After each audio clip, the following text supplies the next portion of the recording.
Welcome back to Sister Brunch with me, Fanshen Cox. And me, Anya Adams. We can't wait to continue the conversation about Black Women Plus striving and thriving in the media world. Today's guest is the fabulous Reese St. Amant. Reese is a props master with credits on amazing shows like American Housewife, Marlon, Santa Clarita Diet, Raven's Home, and Blackish, which is where we met. She's got an amazing resume and a ton of wisdom about the industry and lots of advice to spill. We're going to pull it all out of her. We can't wait to learn more about her experience, and I think you guys will really love what she has to say about Black Women Plus working behind the scenes in film and television entertainment as a whole. So, yes. Reese, welcome to Sister Brunch. Thank you guys for having me. Oh my gosh. Yeah, we're particularly thrilled about you because we already talked about this a little bit, but we love having folks on with a job that people outside of the industry, when they hear that job, they had no idea it existed. Maybe if they're theater people, they might know. So we're going to get into what that is. But we always like to start our show with the trajectory. Like where did you get the catalyst for wanting to end up doing what you're doing as a prop master? Well, I have to say, everything in my life I have backed into without a plan, really. Things just kind of flow. I mean, I think a lot of people in our industry get that fact that things kind of evolve. You end up places where maybe you had no idea that you would be. I've had so many different jobs in this industry, but they all started actually in retail, oddly enough. I worked as a visual merchandiser. Okay, let me back up and just say Mary Tyler Moore, the show, the whole idea behind that show was so inspirational for me. Yes. As a person in general, as a woman coming into power during those periods of time, just watching her with her apartment and everything. And then Rhoda, who happened to be her cool friend, who had the best job in the world, which I thought she dressed windows. And I was like, what is that? So cool. It took me a while, and I definitely was not trying to be Rhoda. But one day, as I was dressing mannequins in my shop in the back, I realized, oh my God, I've become Rhoda. And I was so excited. So that was basically the one job that led me into doing everything else that I'm doing, because the store that I worked for, which was amazing, it's East Coast and West Coast. It was called Orbox. They used to dress everybody from I Love Lucy, the Don Loper label, all that stuff, all came from that store. And that was another amazing job for me, just having all that history and seeing, behind the scenes of a store of that type of magnitude, because there are no stores like that anymore. Right. No. And just the transformation that they were trying to make in the 80s, competing with all of the, neon and all these other things. And this was a traditional store. Anyway, needless to say, they went out of business, sadly. But my boss there ended up getting onto a show that was the JCPenney shopping show. So it made sense that we kind of moved over to there, and instantly I became her right hand, which she was the art director for it. So I, by default, became the assistant art director on that show. Wow. So that's kind of how I started. And from there, I just kind of rolled from one job to another job. I freelanced a ton, from everything to costumes for, I remember working on Generations, that old soap opera from back in the day, and quite a few things. As you can tell, I'm a little older. I'm making some references. Did you go to school for art? I went to school for design, specifically fashion, and then I got a Bachelor of Science in marketing, because that was what I was to do. None of that really day-to-day helps me with what I do as a job, but that's okay, because you have to have some kind of base for something, and for me, that was it, education. However, for other people, it's experience, it is whatever. I don't throw stones at anybody, any way that they came up in any type of business, because it all takes a lot of things, timing, opportunity, and just being, conscious of where you are to look and see where you can go. You talked a little bit about starting off as kind of assistant art department. Will you just share kind of for our listeners too what you do in art department, which eventually led to what you're doing now? Okay, back then we were more concerned with the set. It was a daily show that we produced, kind of like the format of a QVC. But at the time, it was pretty interesting. I got to say, the best part about it was they taped Soul Train on the lot, and I got to see. Yeah. If I can go into a side, I got to see Don Cornelius in all of his outtakes and everything. I got to see all the dancers come in with all of their garb. Oh, that's so awesome. Like tons of costumes. So I believe me. I know you wanted to run over there and like get on that line and just be like, just real quick on my break, on my lunch break. Exactly. It was amazing. I mean, just seeing all the stars coming in and out of there. That was shot at KTLA. That's where we were shooting. Wow. At the time. So, we dealt with everything regarding the set and any type of decoration, any type of costuming issues like colors, theory behind all of that, just trying to drive the sales basically. So that was the focus on that show, is being in the art department. Doing costumes, all of those types of jobs were back in the 80s, and I was doing those freelance. So at any moment I would throw my sewing machine and an ironing board and all my sewing stuff into a car for who knows what. I'd be doing alterations for the day. Or I'd put all my power tools and everything, and I could be building sets for the day. It didn't matter to me. I had all those kits ready to go. Someone called me, I just went. And then one day I got on a feature, and I got it there. A friend of mine needed somebody who could mix colors and run like some paint crews or something. So I started working in construction and mixing colors and doing all these other things. Well, that show turned union.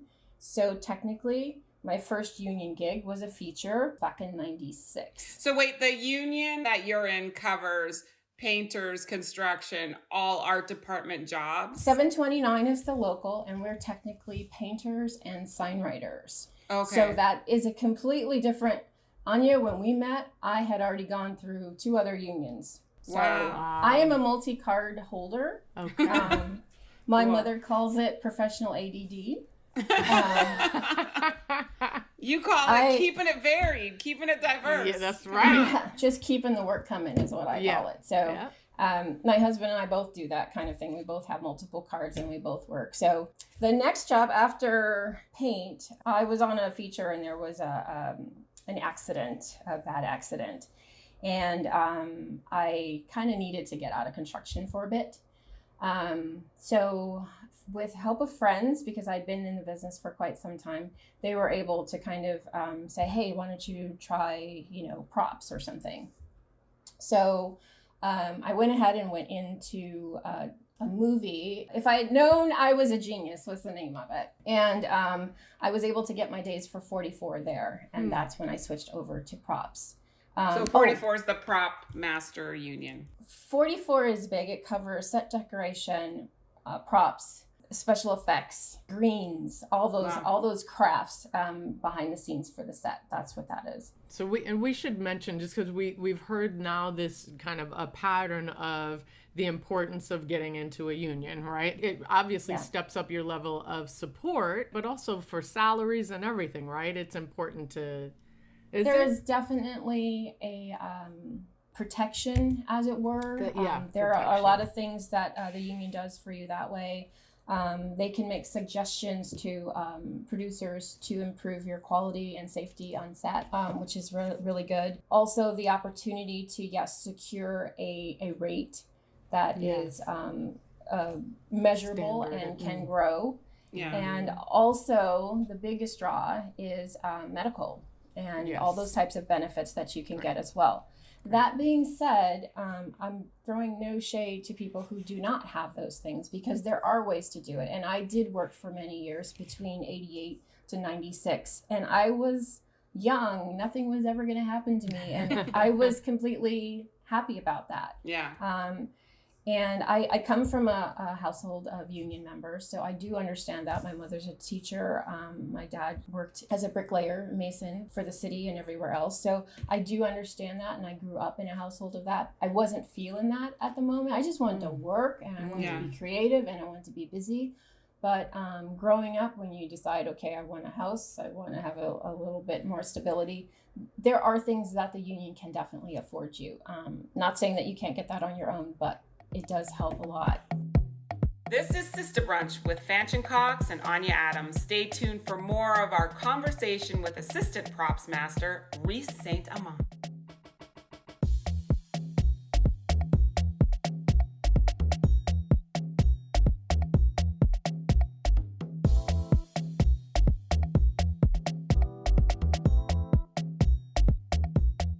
Welcome back to Sister Brunch. I'm Fanshen, and we are jumping right back into this amazing conversation with Reese St. Amant. I did miss one very important branch of my life. I was an exotic animal trainer.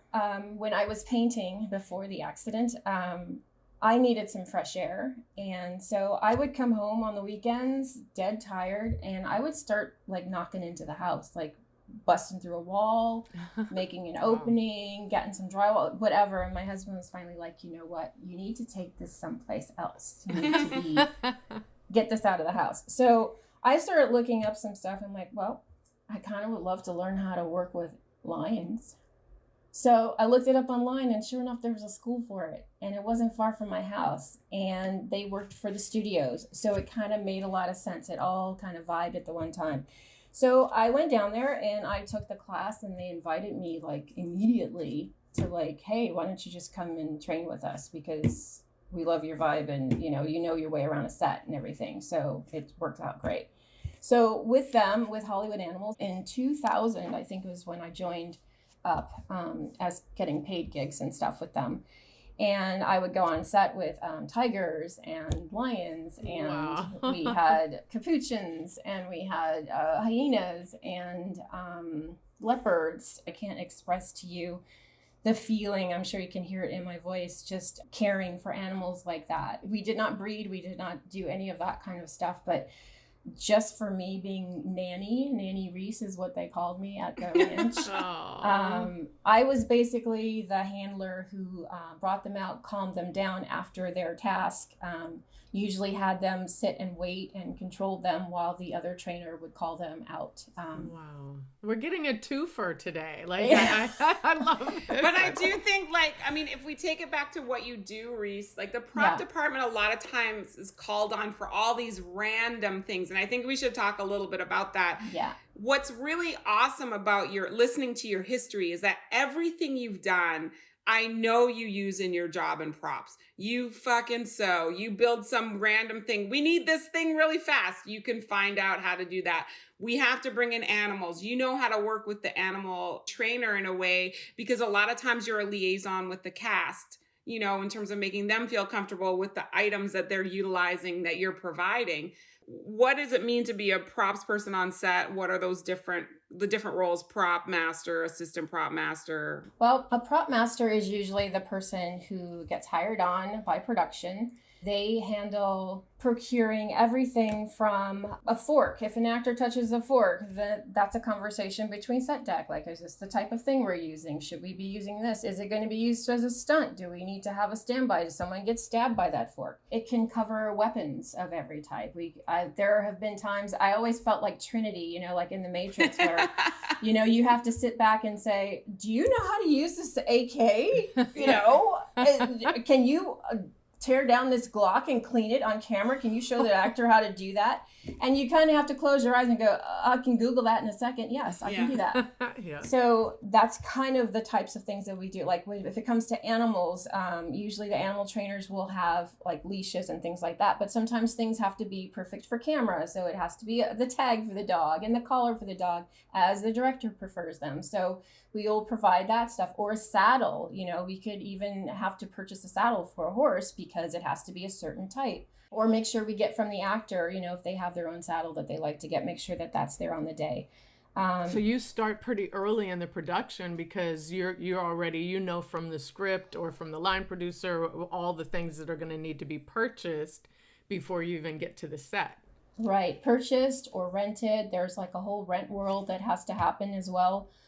So the prop master would be in on all of those discussions, all of those production meetings, all the show and tells, as Anya remembers. The show and tell is fun because like the props master pulls together, like, for example, on the show I'm working on right now, there's a prop. It's a giraffe stuffed animal that a young girl's had since she was 9. But like, I mean, Reese can tell you, when you're asked to get something that is supposed to be 10 years old and looks like a child had it, you know, that's also something props has to do. You're not just buying like the new cup and the fork. You're also creating things, right? And then you show it to the director and they go, yeah, I like that. I don't like that, you know? Yeah.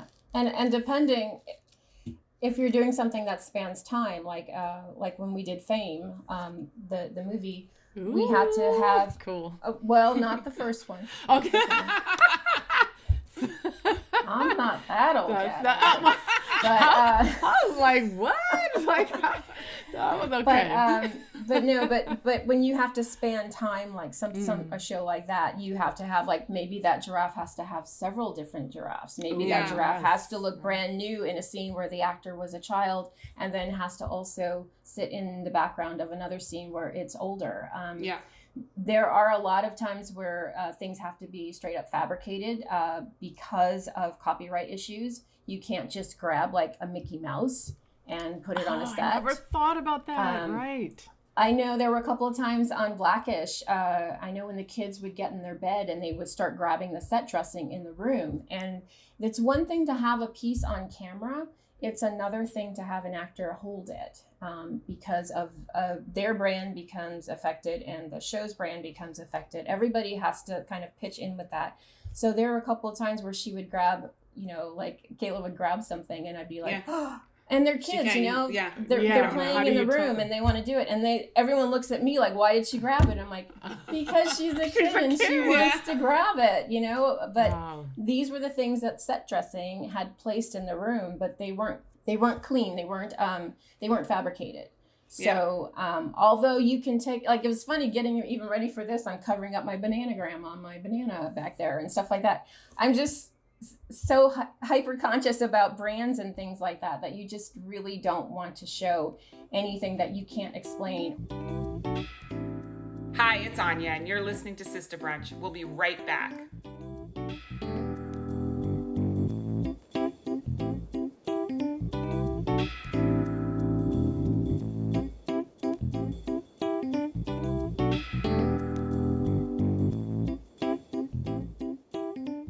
We're back to our conversation with props extraordinaire, Reese St. Amant. Now they can zoom back into a room and we will have standards and practices come and tell us that set dressing can't put that there because it's not a cleared picture. So that happens with books. Anytime an actor wants to read something on camera and you say, okay, hold it so we can't see the inside or the outside. Can you do that? And there's like 3 cameras coming in all directions. The director's like, don't worry, it'll be fine. And I'm sitting at the monitor like, I'm seeing it all in HD camera. I'm seeing it all. You're going to cut to that. I know it, you know. So Reese, are you ever able to watch anything without looking at you don't get that benefit, do you? Impossible. I just want to clarify one thing. The art department has props in it. So set dressing is the group that goes and makes the set, but then walks away. And then the prop department brings in the items that the actor's normally going to interact with. Is that right? Or is there's a little bit more to that, but in general, if an actor is going to touch something or interact with it in some way, it's your department, the property department's responsibility. That's generally correct. There's a lot of crossover with different departments. With special effects, let's say something needs to be built or something is, gadgeted out with robot type of buttons and switches and things. They will bring it to set. I prefer that whoever built it is there. That's why if I build something, I am there, I'm on it, it's fine. We do have an on-set dresser that's available to us as well. That works as like a second hand to our department. Interestingly enough, that was a position that needed to be made. That wasn't originally in the plan. Originally, props handled all of that stuff on set. But when it comes down to having like a meal for like 5 people, resetting for like 2 to 3 hours, depending on how long it takes to shoot that scene, Worrying about exactly what the curtains look like in the background becomes background. And I don't want to be straightening that up when I got macaroni and cheese on my hands. Right. So there is an issue, and there is a need to have like on-set dressers there and representing their department and making sure their set looks consistently as well as it should. Let's say you're doing a food scene or an operating scene, which I consider the same because the field is a table with moving props on it. Yeah. And actors that sit usually in a round. And what happens with those situations is the camera will come in and do, usually first, not always, a master of the entire set as it is. Usually the back of their head is in that shot. Mm-hmm. And then as we go, we pick up people's coverage and we go around the clock slowly. And that means that every time we start, we have to go back to the first step. For maybe someone's coverage, once we've gotten past a certain bit, we can go to step F and start from there. But at each point, we have to document exactly where we were, exactly where we were starting from. For me, it's a cue with, I'm like, what line are we starting at? Because it depends to me whether an actress had something in her hand or not, or whether something was down. These are the types of things that we have to remember. If someone is shooting a gun, there's a lot of times we are back there loading the guns. And as my actors are shooting, I'm counting the rounds coming out of that gun. So I know exactly where they are and whether that weapon is clear when they call cut. Okay, Reese, I'm sorry. I've just got to ask, because I refer to you as a prop master. We think of you as a prop master. Everything you're saying with your expertise and everything you've done, my question is, why aren't you a prop master? And does it have to do with the fact that you're a Black woman? Are there Black women prop masters? And what's the deal? And can we get you more money and more jobs? Okay. Sorry. Now let's go to that whole angle. In general, just to scoot over the whole why I'm not a prop master. A prop master has a lot of liability, has a huge kit. There are things that they carry with them that I don't want to be that heavy with. I mean, as you know, I like to keep moving. I like to do different things. Right now, I'm working on shows, but I'm also building websites. I taught myself to code during this entire. Of course you are. Well, I love to learn. I love it. You know. Yes. I've learned to be a med tech. But all that being said, every job that I've had has been around me on my merit. I go by Reese. I try and be I want to be a surprise when I walk in a room. I know I'm going to be a minority no matter what because I'm a woman and I'm Black. But I like to have an even playing field just to get a chance to get a foot in the door. I've actually walked into a UPM's office and they're like, you're a woman. Like they're happy about that because depending on the subject matter of the show, you can't always ask that, but you hope that the prop master builds a solid team to bring you in. There are a lot of situations, namely now, which actually I'm kind of grappling with myself, where sometimes I feel like I'm being offered a job because of who I am, not because of my merit. And tokenized. Right. Well, I'm trying not to put it that way because there are situations where people have gotten jobs that way all of their lives, and that's just kind of how it is, and it's accepted.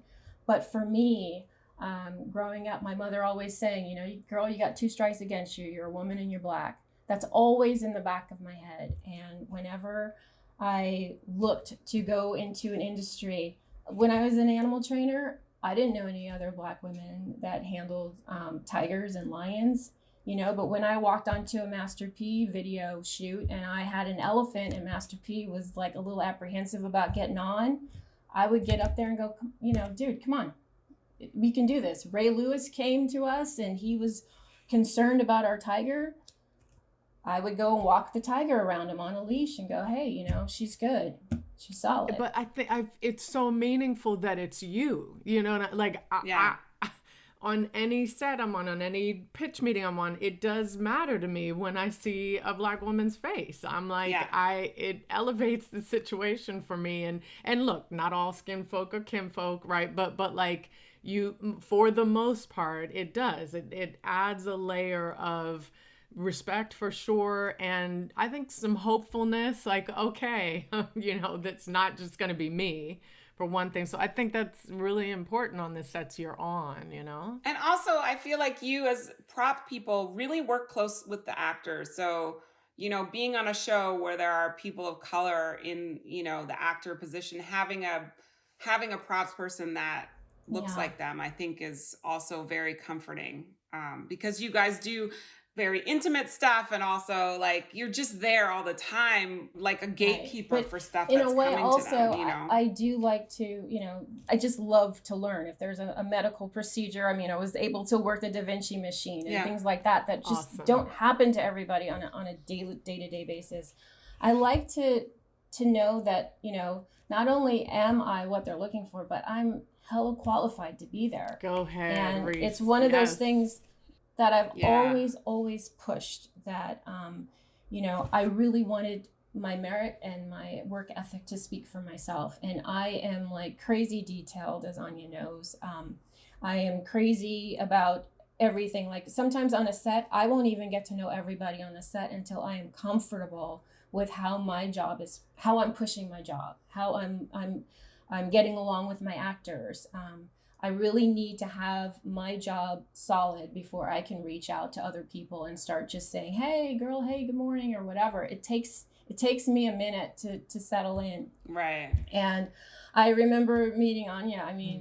I almost cried that one morning. It was the first day we were shooting. This is on Blackish, we should say. Yes. Yeah. Yeah.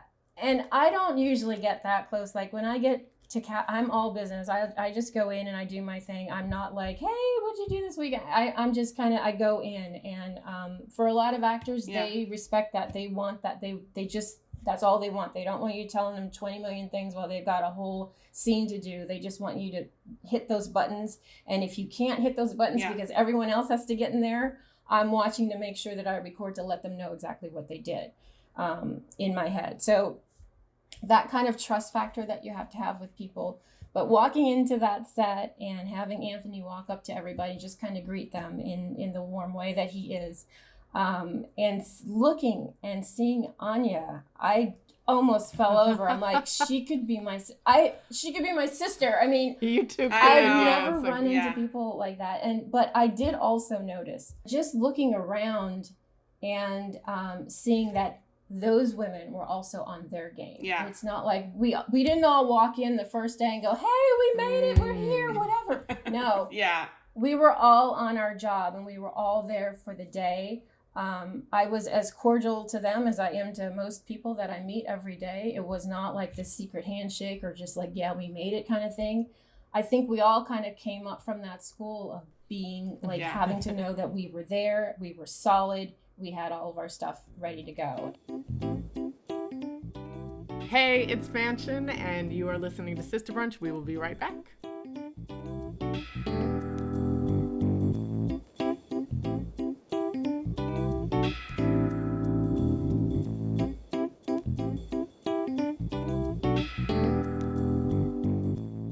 Welcome back to Sister Brunch. I'm Anya, jumping back into the discussion with Reese St. Amant. To your point on merit too, and how hard we work, and that everybody was on their game. So with the inclusion rider, a big point that our attorney Kalpana Kotagal worked on was avoiding any kind of reverse discrimination claims or quota claims. And so we're very clear in the language that you don't just hire anybody, you hire qualified people, right? You're making your sets representative of the world, but these are qualified people. And that's what struck me in sitting in Anya's backyard and having these conversations with all the women. And Reese, right now, you're amazing. No, really, she is. Is that we are genuine in that response to it, right? That like but we don't get recognized for the work that we do. So what is it like for you when you're on a set where that's not like Blackish? Or do you find there's hesitation or questioning of your skills? I personally, and again, I attribute this to my work ethic, just because I am so strong with that. Like, all you have to do is kind of be with me for 2 minutes and see my OCD, and everything just kind of becomes very clear that you are covered, you're going to be fine. And of course, most of my jobs are word of mouth, so it's not like it's a surprise that they happen to get Reese for the day. Maybe production doesn't know about me, and maybe I am like, you know, that unicorn. Oh my God, there's a Black woman that does all of this kind of stuff. Maybe that is like, you know, a surprise for them, but not the people that usually hire me. I have been on a couple of shows or been offered a couple of shows where I'm just kind of like, is it just because of my skin and my sex? Is that it? Sometimes as far as being hired just because I'm a woman, I kind of accept that a little bit more, only because the subject matter of the show, like, let's say it may be like a show like House of Lies, where there is a lot of guest cast that would be coming on in delicate situations. And I do understand the need for that. And on that show, I wasn't always the person on set, but whenever something of that matter came up, it was nice, like, you know, between costumes, makeup, and props, to have all women there for especially a guest star who's not used to being there every day. It was a little bit more comforting for that. So I do understand that. But just to let them know that, hey, you are covered. I am good at what I do, and we will keep this, you know, on the up and up, and you are with professionals. I have to do this because you did open a slight can of worms that I think we should address.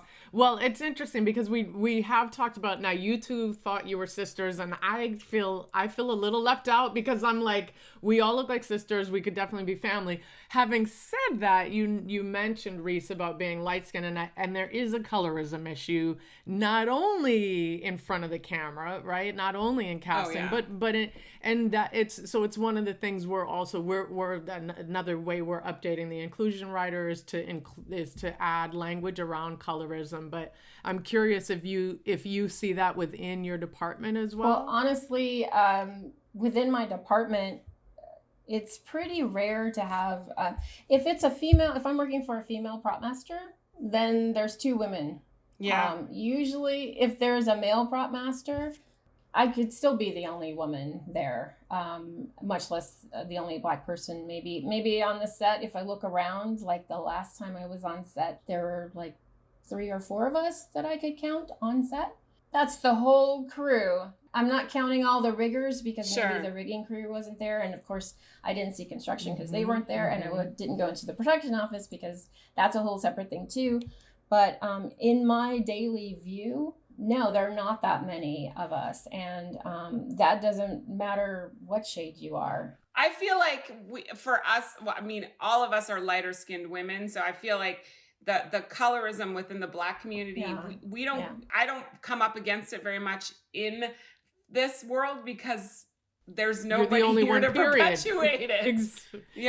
Right. So it's like Reese is saying, you know, if there's 3 or 4 people, I don't think there's even room for that because you're just connecting to each other on the fact that you're all people of color in this sea of whiteness. I think that's our responsibility, right? Like I think about that a lot when I'm mentoring or when I'm thinking about who are we gonna be able to hire next. Like that's where it's on us because they're not gonna do it. But we got a long way to go because again, look at us, and yet we also need to be doing this.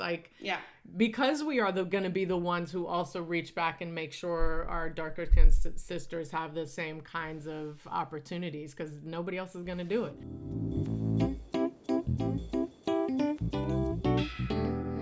It feels like to me, because as a director, if you're a key grip or you're a camera person, while your world is diverse, you're always working with the same equipment, you know, like camera or grips have the same equipment. But as a prop person, if you love to learn, like this seems like such a fucking great job because it's like, how do I take a Glock apart? Because props are responsible for guns on set. Or how do whatever that's in the script, you need to learn that and be able to synthesize the information to the actor if they don't know how to do it. Like if you're somebody who loves to learn and loves to teach, like what a cool job. I love it. You're like the librarians of entertainment. And I love that's the big part. It's not only just wanting to learn because I always have had this affection for learning. But to be able to teach that and to understand how to explain it to everyone. Like when I can get through to my kids, I love having my kids on set. when I can get through with my kids and like explain something to them and get them like motivated on trying to do something a certain way and to have like continuity, like there's not one kid that won't come up to me now that I've worked with that goes, continuity, because just teaching them basic things like that of like how to make a pattern in things and how to recognize patterns and help yourself with that pattern. Like, wouldn't it be better maybe if I handed it to you here? That way you know, you're here for that line every time. And they're like, oh, okay. You know, so it's me working with the directors trying to help it out too. Like, just as Anya knows too, it's just, let me help you. Like, I added one actor who wanted to have his coffee hot on set and come up with steam. And I said, baby, this is a 3 camera show. This is a multi-cam, and we have a boom. And no one's going to notice that right away. I said, let me help you out. And let me just put some ice water in this cup for you. And that way you can drink that. And he's like, oh my God, thank you. I never thought about that. I'm like, I'm just here to help you. This is all an illusion. So let me help. Reese, I'm crushing on you so hard. How can I help you? Oh, honey, trust me. We should ask, what are you working on now? And what are you working on in the future that you can talk about? And what is your goal, dream project for you, I think Reese? You may be very disappointed at this point, but we'll see. No way. I have slowly, over the past few years, I've gone from like being on Blackish to going into multicam world, which was amazing and helped a lot with my scheduling, to just kind of slowing down actually at this point in my life. There is not as much growth in my field as there would be. Like, you know, there's a path for ADs, there's a path for camera people. When you're in a position like this, to keep moving as I like to do, I'm kind of getting stuck. And a lot of the people that I like to work with have started to retire, and it's just getting less and less. Like, now I just kind of go in as a day player if I choose. I'm at the point of my life where I can kind of pick and choose, even with COVID. There are a lot of places right now that I could work, but I don't feel comfortable working. And right now, I'm really not sure what direction I'm going to go into at this point. I love that. I love that there's no pressure to have to answer some huge goal. One, because you've done so much. And two, because my goodness, if we all haven't learned the importance of kind of like being happy with where we are, especially right now in the world, then I just love that. The good thing about being in a union, another wonderful thing about being in the union, in unions with an S, is that, let's say something would happen. When I was in construction, there would be somebody that would go to Wayside on the weekend, which, if you guys don't know where that is, that's prison. Okay. And then get out and work right next to you and never miss a beat for a salary. You can be gone for like a year and a half, have a baby, get your baby ready to be a little student, and come back. Yeah. And you're still coming back at the same rate that everybody else was at. You're not missing a beat. So there is a lot of comfort in that. Of course, if you're trying to go for that carrot of retirement, which I don't think anyone will ever stop working at this point in time in our history. There's no like, grandma and grandpa are on their boat. I don't know that person. So knowing that I'm going to be working forever, I guess right now I'm just transitioning into like, what can I do after? Or what can I do maybe even for this industry after? And so with all the tech skills, with all of the other skills that I've been able to gather to become the Jill of all trades that I am, I just thought I'd add another layer to that and see where that takes me. Because as I said when we started, I have backed into every job that I've ever had. I've never made any regrets to that. I've met some wonderful people, some incredibly inspiring people along the way, and inspiring animals along the way as well. All of them made me what I am today. And I met my incredible husband that way. We met on set because where else are we ever? And I think it's just one of those things where all of these experiences, you are pointed in a direction. You can make a choice anytime. And as long as you're true to yourself and how you feel deep down and follow your gut, you can't make a wrong decision. Oh, it's a perfect note to bring this to a close. Thank you so much, Reese.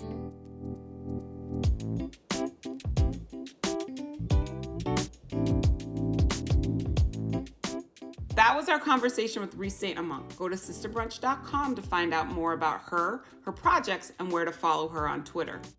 Follow us on Instagram at Sister Brunch Podcast and Twitter at Sister Brunch to catch up with us, what we're watching, and support our amazing Black Women Plus community and guests. On Facebook, we're at www.facebook.com/Sister Brunch Podcast. Don't forget to subscribe, rate, and review our show wherever you get podcasts. Special thanks to our show producer, Brittany Turner, our executive producer, Cristobal and Cia Boade. We acknowledge that the land we record our podcast on is the original land of the Tonga people for those of us in Los Angeles, and the Coast Salish for Anya in Vancouver. See you guys next time.